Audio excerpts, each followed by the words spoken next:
Okay,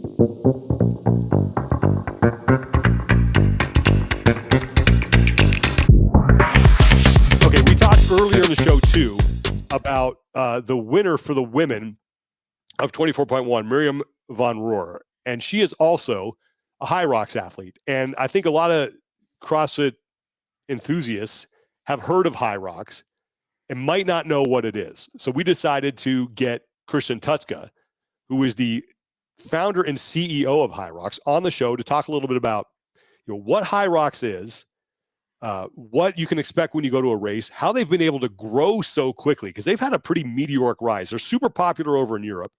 They just held an event in Washington, D.C. They have 64 events a year. They sometimes sell these out in a matter of hours as far as people who can participate. It's a lot like up and you do it and everybody's on the same course. And they are really helping get people fit. And they have CrossFit affiliates that are also now HYROX affiliates. You have CrossFit athletes who are also participating in HYROX events. And they have a season. And it's, if you win a HYROX event, you automatically qualify to go to the World Championships later on in Nice. And it's, they live stream their events and they're building a pretty cool following. So we wanted to find out more about this.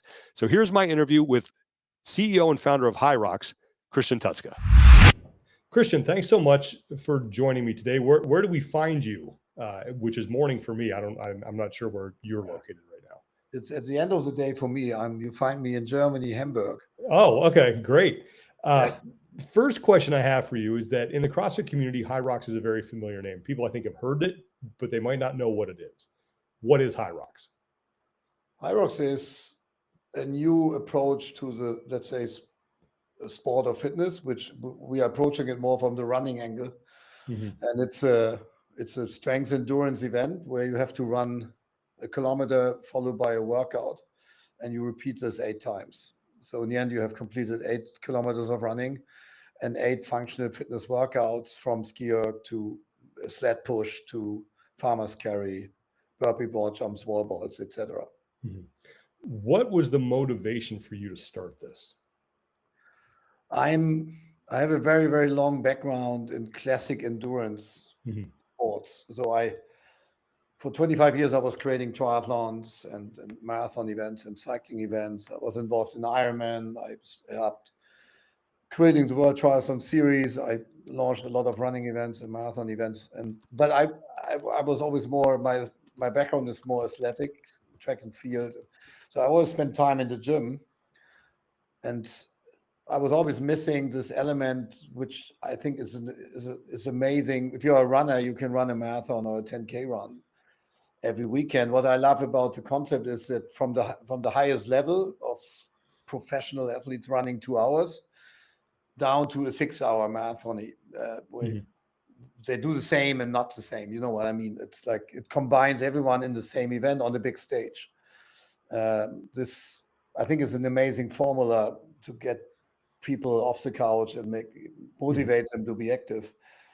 And so I spent a lot of time in the gym, and I tried CrossFit, I tried everything, but I never had these inclusive events where everyone can sign up and you can do it like the New York City Marathon. So I don't talk about a small event, I talk about a big event, like a massive event that you feel like a superstar, even though you're a very, very average normal person, but you run the streets of New York.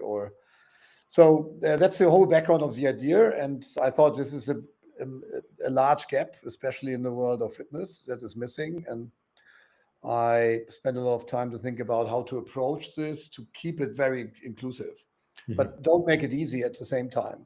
Like marathon running.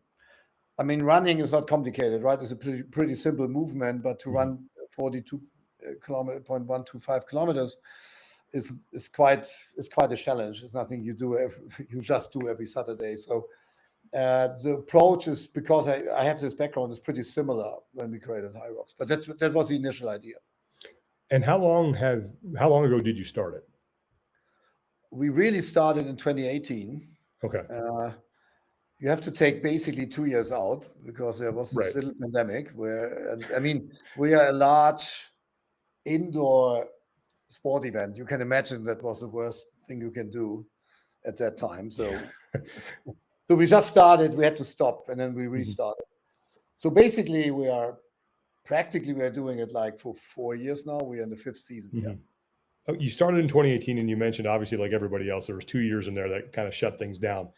How have you been able to achieve this amount of success in such a relatively short period of time? Well, I think the concept is really pretty good. I think, Yeah. I think really people were waiting for such an opportunity to do it. We have to understand, we are tapping really into the very broad fitness market, not just CrossFit or not just functional fitness, because a large majority of people that go to the gym and take Orange Theory Fitness or take Barry's boot camps, they basically do HYROX training every day.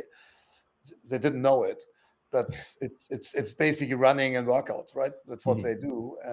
And this is a massive amount of people. So we are tapping into them, and it makes so much sense. Now they have other purpose to train for. Look, the success of CrossFit is that suddenly you were not just burning calories and aesthetics. It was to become better and good in something because you made it measurable, and you created a competition out of it in the sport and benchmarks. And I mean, all the other people that do not CrossFit, they don't have that, right? They go to the gym every day, and then you do this for 5 years. So where's the point? You're missing something. And now they have this goal to see and to benchmark themselves and see, oh, I'm getting better, or I can improve my time by 10 minutes if I train this and that. I think that appeals to people. And it was the same thing why marathon running or running got so popular, or cycling. I've seen it. And I call it, we are creating athletes. So people that are gym goers are now become HYROX athletes or fitness athletes, or however you want to call it. But in the moment you sign up for such an event, you think different. Suddenly you care about your shoes, you care about your training, you care about your nutrition. That doesn't matter so much if you just go there to burn calories, and it really doesn't matter that much, right? It's just about get your session in, sweat it out for 1 hour. I think that is appealing to people, and but we are tapping into the running community. We get people from triathlon trying something new, because we also think it's a very, very healthy way of training if you do this, because it's very well rounded. You train your whole body, you stay very, very average or well-rounded fit. Right. And yeah, I think all of that works out. We are the only also global indoor mass participation sports event that is existing, which is quite interesting because I spent half my life organizing outdoor events with all the hazards you have to deal with. And I figured out that there are all these massive convention centers. So normally we don't go into a football stadium or something because actually the pitch is too small for what we do.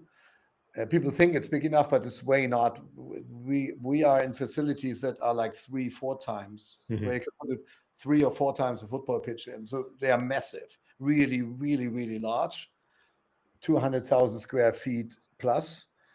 And they are everywhere. Every bigger city has these kind of facilities, and they have a lot of open days, especially on the weekends. And we figured that out, and we are turning them into the biggest gyms, arenas, indoor gyms probably every city has ever seen, which is pretty cool. And that is a different kind of an experience. Music plays a different role. It will not rain. I can tell you what the temperature is on the day. There's no wind.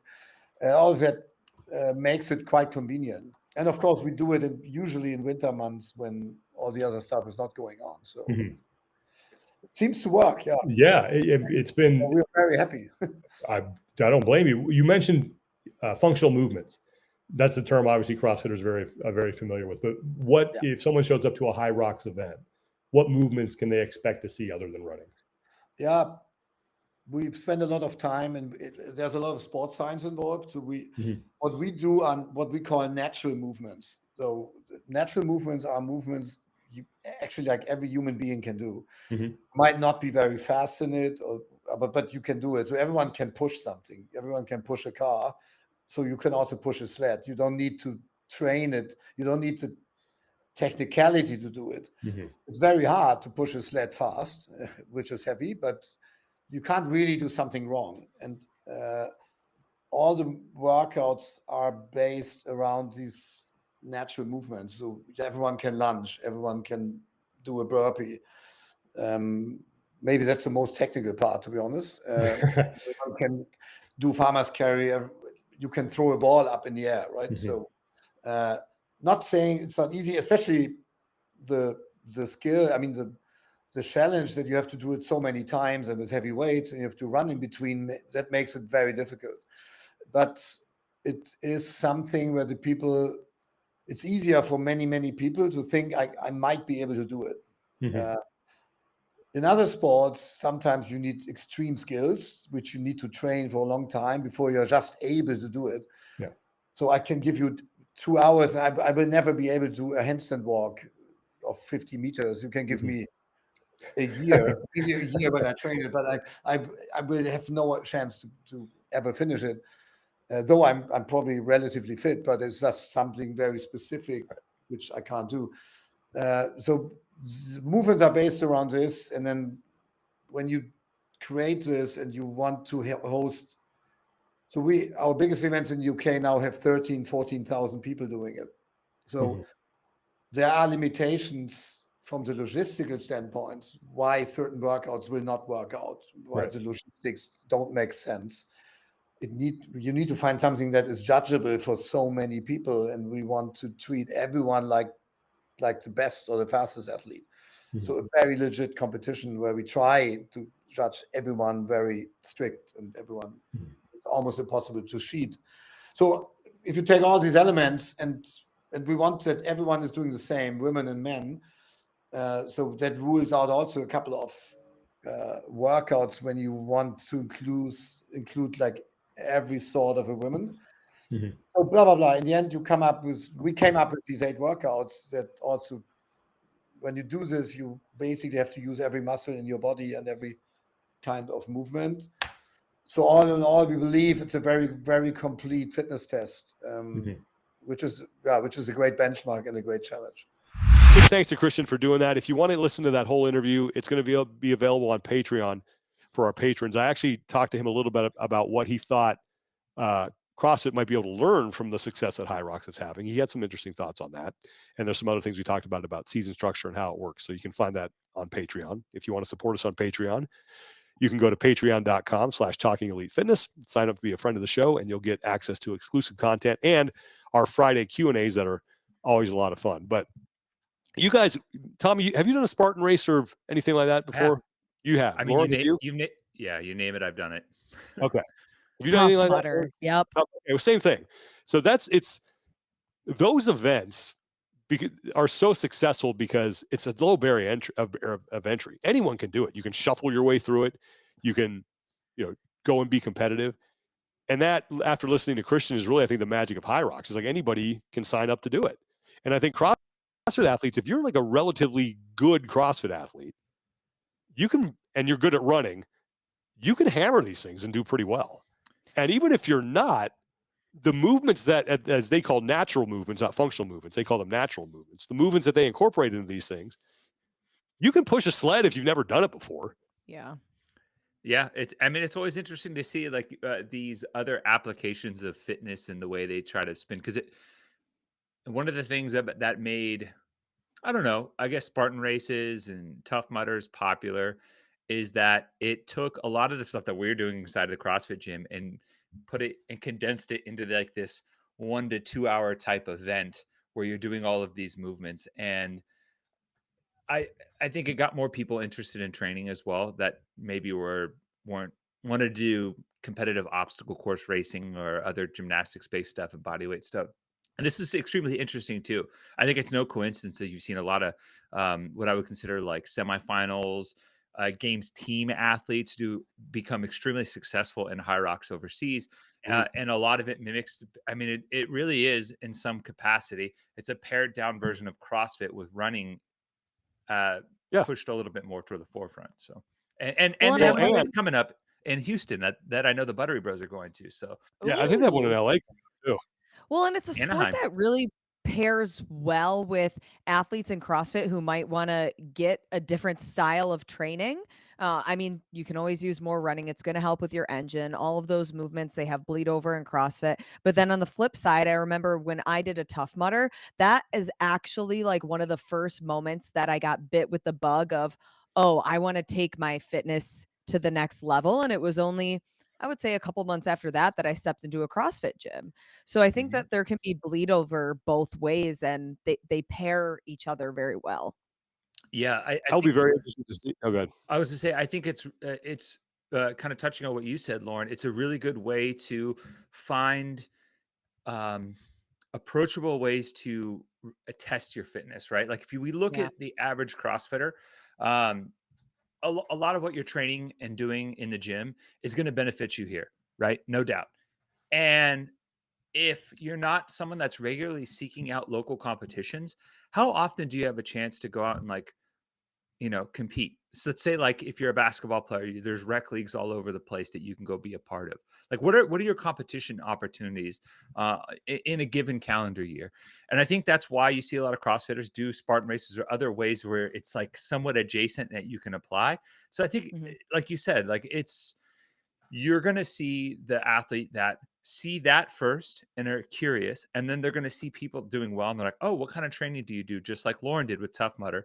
And then you're also going to have CrossFitters that decide, hey, I just want to go do a fun run. I don't want to do a 5K. I want to do a 5K with some stuff mixed in between that more regularly mimics my training. And to me, if they're smart about it, this can be a rising tide for all ships type scenario. I agree. Agreed. I'll be really interested. Final thought. I'll just be really interested to see as they continue to grow. They have live streams now, so you can watch their events.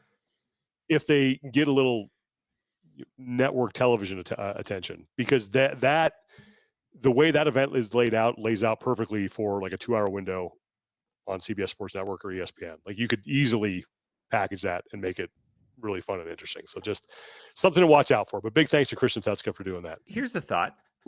Could this be like the endurance portion of what the IF3 does in terms of getting to the Olympics? Because if the format is standardized, that's a big aspect of what the Olympic Committee wants to see.